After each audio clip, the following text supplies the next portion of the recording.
Odin has cast the first stone in his war against the new gods. But will he be able to get the rest of the old gods to join his cause? It's the return of Neil Gaiman's ultimate battle of beliefs. The Star's original series, American Gods. Season 2, Episode 1. House on the Rock. Hey everyone, D here, and welcome to the return of American Gods. Finally, it's been 2 years and it is back. So yes, spoilers, they're coming up. We're diving into it right now. All right, so welcome back everyone. Hope this break has done you well, and very excited for this show's return. I've been really anticipating it, but I've also had a sense of sort of curiosity, to be honest, what it is that we would see, considering the kind of behind-the-scenes fiascos that's been going on. Our first showrunners let go. Jesse Alexander brought in after a period of time to take over, seemingly started it, and then partway through the season asked to leave. And then we had our director and line producer jump in to sort of help fill things up. So I'm kind of curious how much through this season is one consistent vision and how much might have been morphed and changed and reshot to sort of add a level of consistent vision. So coming into this season, was a little curious, would the magic still be there? And I think for the most part it is. They have kept the wondrous visuals that really were such a joy last season. A little shift to some of the storytelling techniques. I mean, again, there are some changes. We've also had some cast changes, which sort of forced a little adaptation into it. So I think for the most part, the episode, the show was very fulfilling. It gave us a lot of, like I said, the great visuals, a development of the story. It is moving things along. We got to see some more gods action going on, some highs, some lows. For the most part, it's very satisfying. I know you're expecting a caveat coming up, and here it is.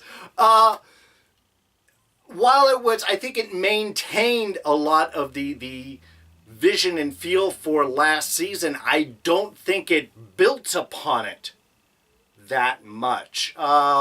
For a season premiere, which you usually expect to start out with a bang, and I guess technically there were several bangs in this, it felt more like a middle of the season episode. And I don't know if part of that was because of some of the cast changes, what they have done. I mean, picking things up right after the battle, the whole Easter thing that ended last season, that was great. And I love the visual. This is one of the things, again, the visuals they have done. The traveling along the map and everything through the West with Shadow and Wednesday and Sweeney and Laura, I thought was very done, very cool to see. And yet, like I said, the opening bit, how we have the golf player there and Blackbriar setting things up, and then, looking up, getting run over by technology boys. He's heading world out to Blackbriar. This is where things get weird for me, to be honest.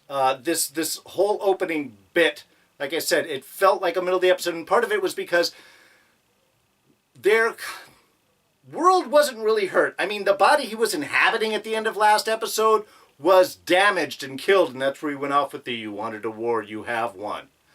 But here, having him be in a body that was damaged felt weird. I always saw him as imposing his presence into those faceless beings that surround Technology Boy and such, but not that being his body. And I can understand being hit by Odin's bolt of lightning can mess you up. New god, old god, you can die.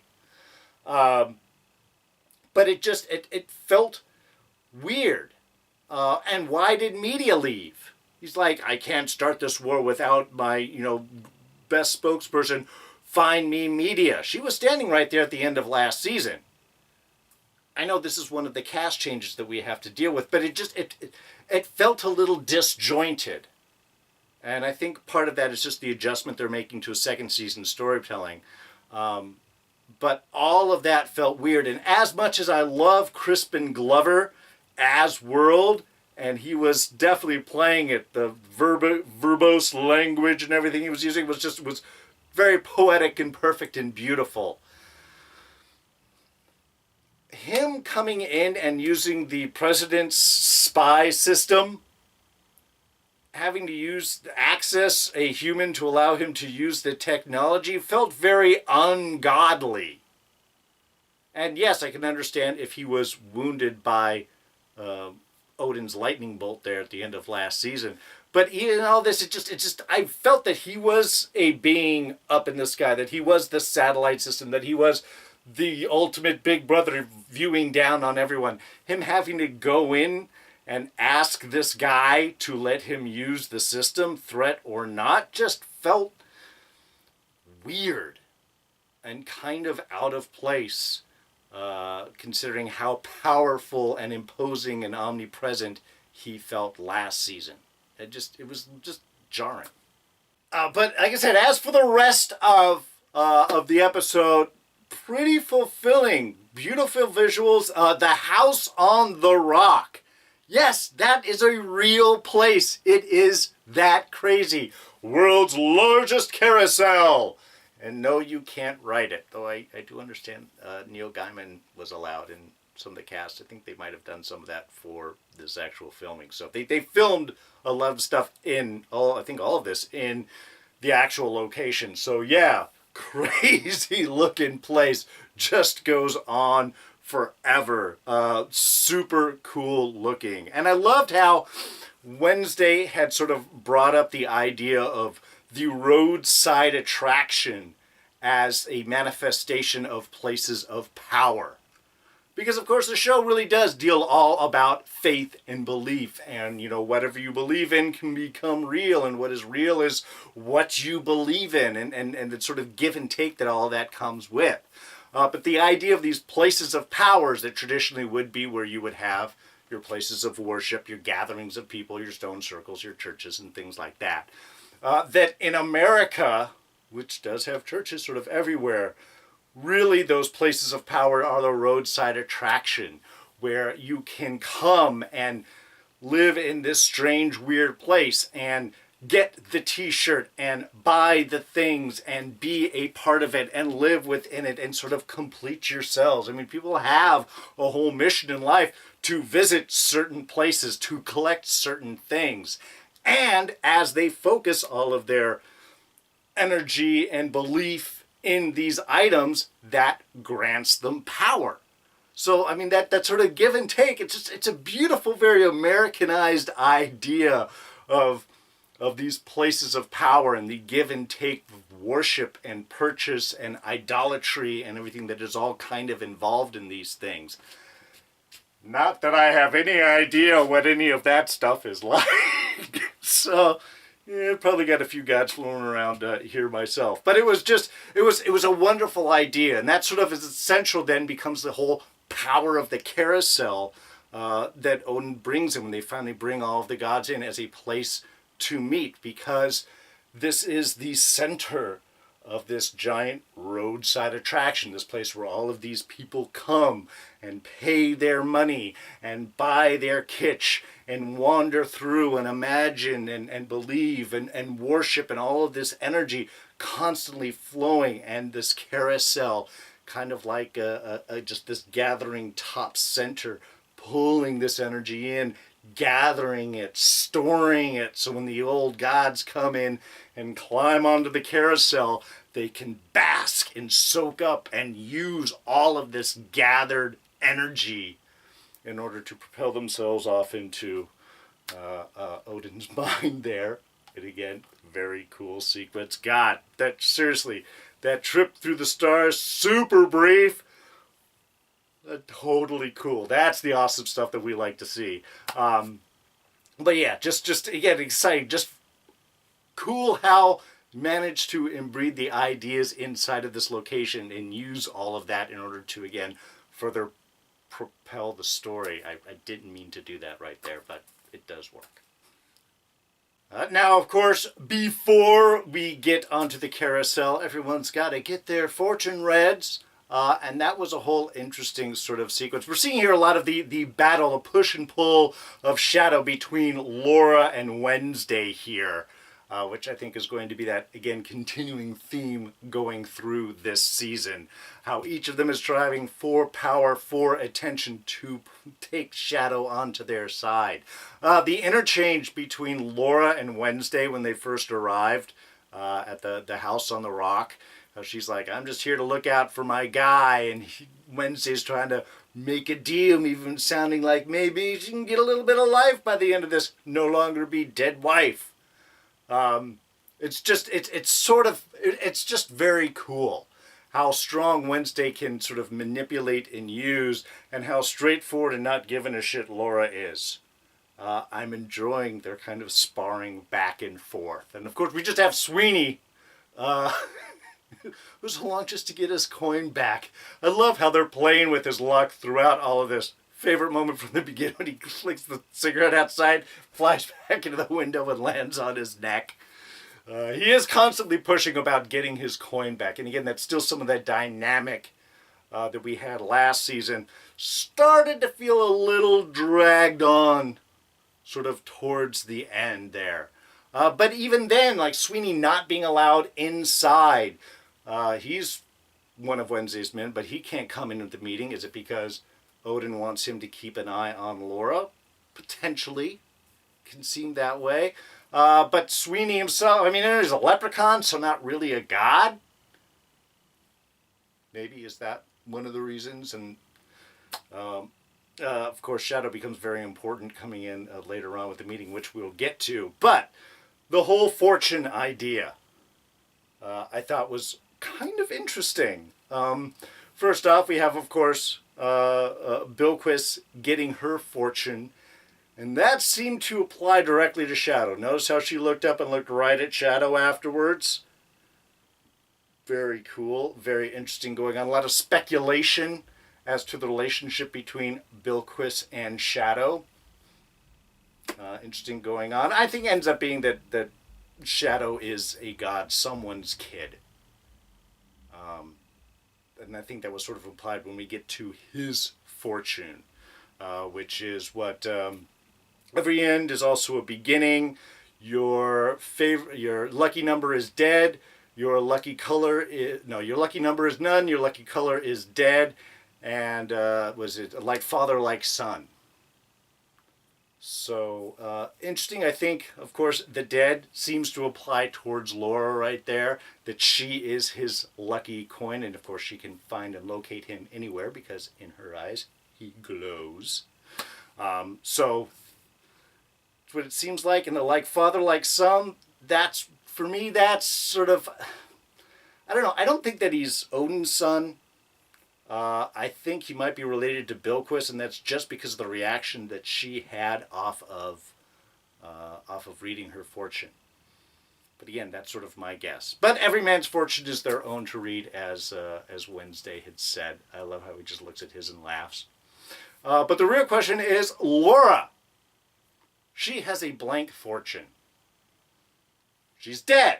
She has no more fortune to have. Is that what she's saying? Or is it because she has said lucky coin in her that her fortune is whatever it is she wants it to be? That she can make whatever fortune that she wants, and thus it is blank for her to fill in.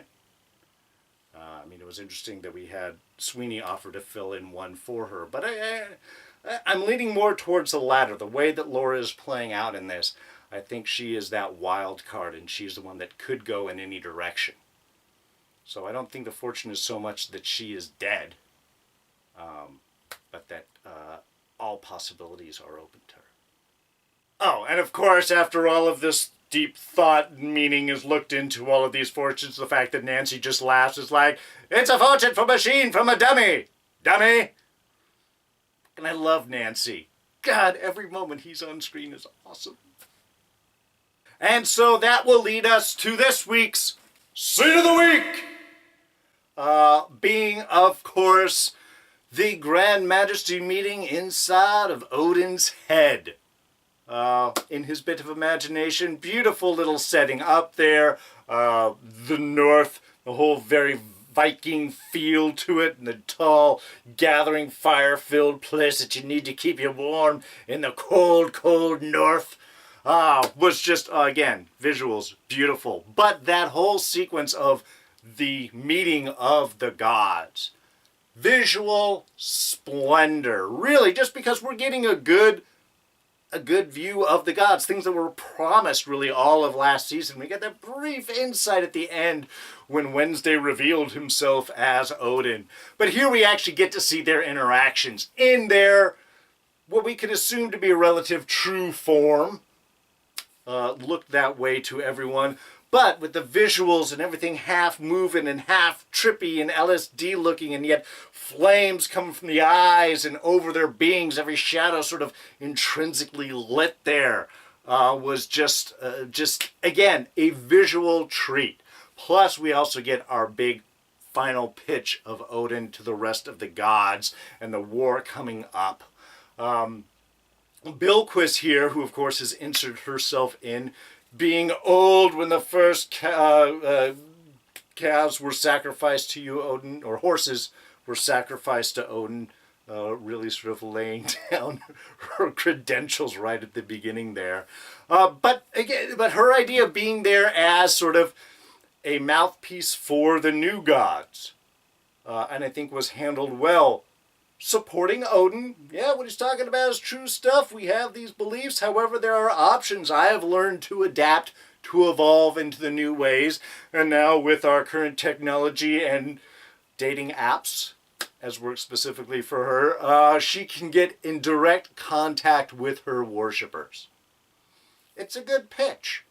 Now, Bilquis obviously nowhere near as powerful as she used to be, and perhaps that is the underlying limitation for her discussion. But in a battle of survival, a way to live and even partially thrive, evolving into the new ways, or risking a battle and death and forgottenness, I think is a fair pitch. Ultimately, I think Shadow's statements felt all right, but I do have to say, in the middle of discussion of these gods and worshiping and a battle and war, what does this apparent plain human have to say about worshiping that can sway any of these gods in any ways? It felt odd to have him speak.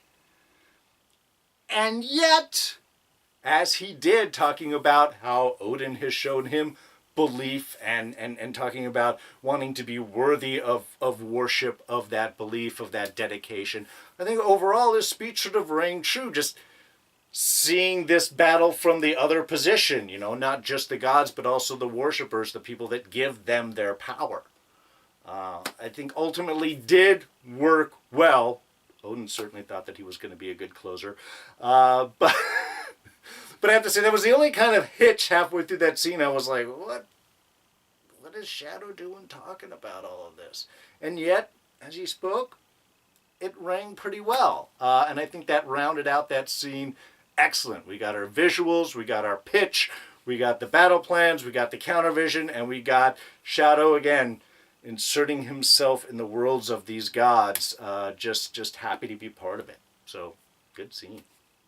And one thing the show definitely does really well are their scene transitions, especially from the strange, godly images and dreams and stuff back into the normal world. And I think the transition from Odin's Head, that big meeting, to the American hotel, the Hotel America, love that, was equally well done. Very jarring, brought right in as it just sort of focused on Shadow's face and then pulled out into a drop that's on a napkin that's then looking up, and now you're in the hotel and Shadow wandering in like confused, like, did that just happen? It's perfect because with the slow motion, with that change of perspective, I think it does sort of throw you for a little bit of a loop. It disjoints you. It throws you off. And so then bringing in with Moonlight there, I think carries that image very, very well. So yes, the big moment of celebrations. Again, more great stuff with Nancy. We got Cherzabog throwing himself down. I love that. These are idiots. The only reason that I'm here is because I lost a game of checkers to you. How about we make it best out of 3? Turn this thing around.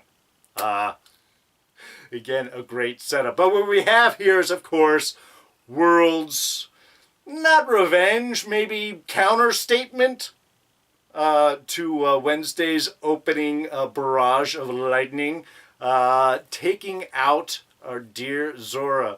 You killed Cloris Leachman! You bastard! Very sad. But of course, we do have to have a loss to motivate the rest of the gods. Certainly motivated Cherzabog, which would expect to, since they live together. But yeah, the Deus Mortorium on the side of the bullet, God Killer. Who this is, we don't know. We saw the email that World was sending out to a Mr. Town, who specifically don't know who that is. But I did find interesting Cherzabog's curse about not letting you die in battle and no one will recognize and won't even let someone living kill you. You will be killed by the dead. It seemed again to be implying Laura here, that she is having a larger place to play in this. I just found that was kind of interesting. Totally made me think of Laura. Also found it interesting that despite the push and pull back and forth that we have of shadow between Laura and Wednesday, the first one that Shadow went after was to make sure that Laura was down and safe. Did see a little bit of positive luck there for Sweeney as he stood up, slipped in his own blood, and just barely missed getting shot, who then shot Laura. So maybe they're trading some of their luck back and forth? Not entirely sure, though I also have to question, why would you be standing up in the middle of sniper fire into the restaurant? Sweeney is not always too bright. But this also does lead to our big separation, Shadow getting kidnapped by, not sure if that's a technology device or aliens or the power of gods there. That seems more power of God. That perhaps the Eye of Argus was being used by World in a way for him to focus his power through. Not only could he just watch. And he did talk about taking something away. While it could have been Zora or just any of the gods there as a sacrifice, I think maybe taking Shadow, Wednesday's man, was really more of what World was going for. Because now, his man's God, which now is upsetting Laura, you know that's going to motivate her. And Wednesday still has to get the rest of the gods going. Though, again, as sad as Zora's loss is, that will motivate the rest of the gods to see just how big the stakes are. Now they kind of got to fight. Oh, and actually one little last thing with Bilquis inside the diner. Well, first off, interesting little scene between her and Laura. Dead wife seems to have a very interesting glow that's grabbing Bilquis. Interesting little kiss at the end, and her acknowledgement of being Shadow's wife also seemed to further intrigue her. But did you notice the phone she was carrying? It seemed to be open. Was she the spy for the new gods? That's my guess. Yes, she was. Allowing World and everyone to sort of listen into what was going on inside. Give a focus point of contact for World to go ahead and send Mr. Town to sniper in. So, yeah, as she walked out, again, carrying that phone right behind her. And there it was all on and everything. So, yeah, Bilquis definitely playing both sides. But it's survival for her. Alright, so I think that pretty much covers everything. So, this season, 8 episodes, we're going to have, looks like, Sweeney and Laura going after Shadow, try and recover him. We have Odin going after the rest of the gods and setting things up. So, a little two-pronged for a while. Hopefully we'll bring everybody back in. But really curious to see how the rest of this season is going to play out. And like I said, very curious if it's going to seemingly have a consistent vision or if it's going to feel a bit disjointed. They've had time. I'm sure they're going to just collect everything out so it has a nice similar feel all around. Still have to meet new media, who is replacing old media because she left with the past showrunners. Poor Gillian Anderson, won't see her again. She was amazing. But we will have new media coming in, maybe a new and improved to fight the old gods. I'm curious how they're going to sort of repackage her. And we've got a bunch of new characters that will be coming in this season also. So really, overall, super happy to have the show back. Looking forward to see what the rest of the season is going to play out. And just, I'm optimistic. I am hopeful. They got through the tough spot and reintroducing and resetting up. Now they can just take this story and power it forward. So that is going to wrap us up for now. Thank you so much for joining me with this review. And if you enjoyed it, as usual, please go ahead, hit that like button. Share with your friends. There's a like, there's a share, several buttons down here you can press. Also, comment section. Throw me down. What do you guys like about this opener? What worked for you? Is there something that didn't work? And what are you expecting to see this season? Go ahead, let me know what you're thinking. Throw those down in the section below. You can always catch me on Twitter and Instagram. I am at Darren Jakes. You can press this button to subscribe, catch all these reviews, plus so many other things coming up this spring. And we'll throw up a couple of recent reviews you can check out right there. So, that's going to be it for me. I'm D. And I'm out of here. Catch you guys next time. Bye-bye.